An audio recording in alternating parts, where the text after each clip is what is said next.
मैं गणेश कुमार, आपका अपना YouTube चैनल हिंदी साहित्य क्लासेज में स्वागत है। आज हम आप सबों के बीच 12th में जो टॉपिक कितने हिंदी में होते हैं, चैप्टर पार्ट सूची वो बता रहे हैं, और पहला चैप्टर बातचीत है, उसको डिस्कस करने जा रहे हैं। यानी कि चैप्टर हिंदी साहित्य को दो भागों में बांटा है।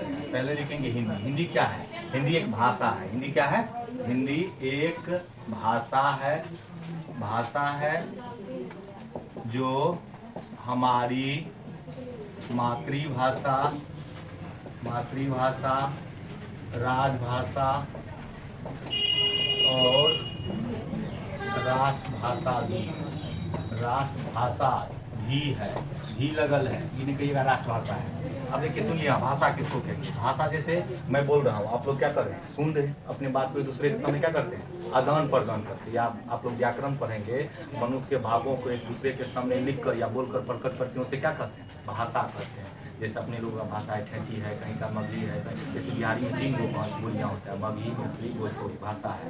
उसके बाद आप देखिए भाषा को संचार होता है। अब मातृभाषा किसको कहेंगे?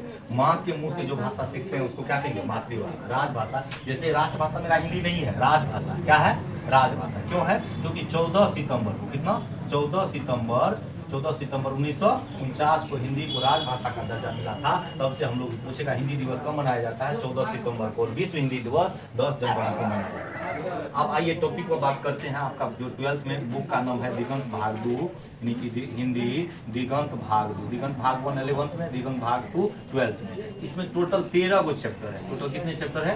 13 गो चैप्टर। देखिए पहला चैप्टर जैसे हो गया बातचीत। पहला चैप्टर हो गया बातचीत। इसके लेखक है बालकृष्ण भट्ट। इसके लेखक है बालकृष्ण भट्ट। इसके बाद दूसरा चैप्टर हो गया उसने कहा था। दूसरा चैप्टर क्या हो गया?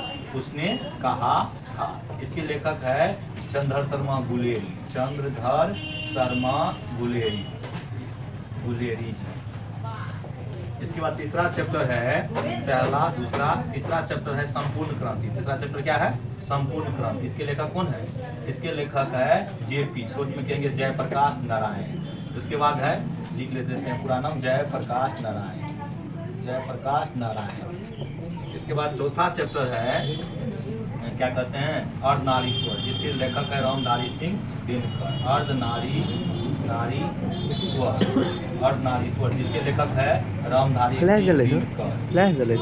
सिंह दिनकर। इसके बाद पांचवा चैप्टर है, पांचवा चैप्टर है आपको क्या कहते हैं? रोज, जिसको ग्रेगिन नाम था। इसका है सचिदानंद हीरानंद वाद से अज्ञेय, सोच में कहेंगे अज्ञेय जी। छठा चैप्टर है, क्या कहते हैं? एक लेख एक पत्र। एक लेख एक पत्र, ये है ऐतिहासिक पत्र। ये इसके लेखक है भगत सिंह। कौन है? भगत सिंह। इसके बाद सातवां चैप्टर है, यानी कि ओ सदा नीरा। ओ सदा नीरा जगदीश चंद्र माथुर का है। जगदीश चंद्र माथुर।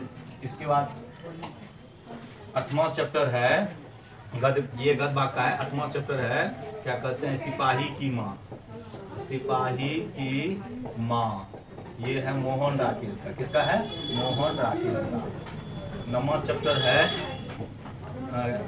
चैप्टर है, उसके बाद जूठन है, नहीं जूठन नहीं है। इसके बाद लिखिएगा परगीत और समाज। परगीत और समाज, ये नामवर सिंह का है। परगीत और समाज, नामवर सिंह का। इसके बाद 10वां चैप्टर है जूठन, ओम प्रकाश वाल्मीकि का। जूठन है ओम प्रकाश वाल्मीकि का।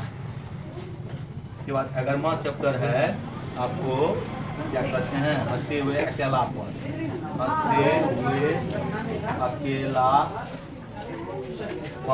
अकेलापन, ये है मलयज का। इसके बाद 12वां चैप्टर है क्रीज, उदय प्रकाश का।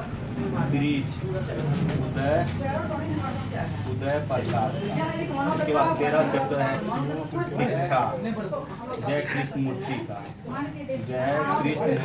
पूरा नाम जीतू कृष्ण मूर्ति। अब देखिए टोटल चैप्टर 13 गो गद्य में। ये कौन भाग है? गद्य का। अब इसी में देखिए बातचीत। ये निबंध। बातचीत क्या है? निबंध।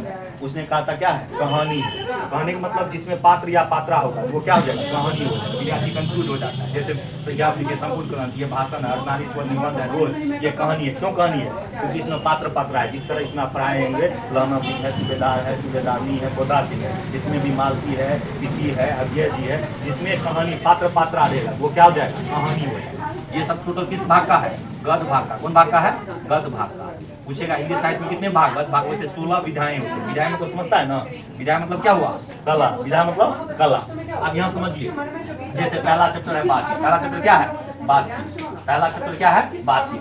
तो बातचीत हुआ, बहुत से बातचीत, बहुत से बालकृष्ण भट्ट, बहुत से बातचीत, बहुत से बालकृष्ण भट्ट। इसके लेखक जो है बालकृष्ण भट्ट। लेखक कौन है, बालकृष्ण भट्ट, बालकृष्ण भट्ट। अब देखिए बातचीत जो है, सबसे पहले आप लेंगे दो खिलाड़ी बातचीत करेगा, किसके बारे में, खेल के बारे में। दो किसान बातचीत करेगा, किसके बारे में, खेती के बारे में। दो बिजनेसमैन बातचीत करेगा, किसके बारे में, बिजनेस के बारे में। दो व्यापार यानी कि दो क्या कहते हैं, यानी कि ऑफिसर बातचीत करेगा, किसके बारे में, पढ़ाई यानी ऑफिसर रैंक का बातचीत करने का। आप इसके कहने का मतलब बालकृष्ण भट्ट, अगर बातचीत मुझे नहीं होता, आज ये गूंगी सृष्टि रहता है, कोई दूसरे से लूंज पूंज रहता, हम एक कोने में बैठे हुए रहते, हम अपनी बातों को बोल नहीं सकते हैं। सबसे इम्पोर्टेंट इसमें है बातचीत, यानी कि इसका जन्म जो हुआ था, यानी बालकृष्ण भट्ट का, इससे ऑब्जेक्टिव क्वेश्चन रहता है। जन्म हुआ था 23 जून 1844 ईस्वी में। कब हुआ था, किसका, बालकृष्ण भट्ट का। किसका जन्म हुआ था, लेखक कौन है, बालकृष्ण भट्ट। इसका जो निधन हुआ, इसका निधन जो हुआ था, यानी लेखक परिचय दे रहे, निधन हुआ था कितना, 20 जुलाई 1914 में। निधन कब हुआ था, 20 जुलाई 1914 में। इसके जन्म स्थान कहाँ है, ये भी ऑब्जेक्टिव पूछता है। जन्म स्थान है कहाँ पे, इलाहाबाद। कहाँ पे है, इलाहाबाद उत्तर प्रदेश। जन्म स्थान कहाँ है, इलाहाबाद उत्तर प्रदेश, जिसका नाम अभी मोदी जी क्या कर दिया, प्रयागराज कर दिया। इसके बाद इसका माँ का नाम होता है, माता पिता का नाम। माँ का नाम है पार्वती देवी। माँ का क्या नाम है, पार्वती देवी। पिता का नाम बेनी प्रसाद भट्ट। पिता क्या नाम है, पिता का नाम है बेनी प्रसाद भट्ट। बेनी प्रसाद भट्ट, बेनी प्रसाद भट्ट। और ये इसके पिताजी पैसे से पूछता है, क्या है, व्यापारी है। ये भी क्वेश्चन कितना बार इंपोर्टेंट पूछा गया है। अब देखिए इसके बाद हो गया इसका जो किताब है, रचनाएं, यानी कौन कौन किताब लिखे, जिसका वृत्तियां कहते हैं। स्व अजान एक सूजन, स्व अजान एक सूजन, स्व अजान एक सूजन।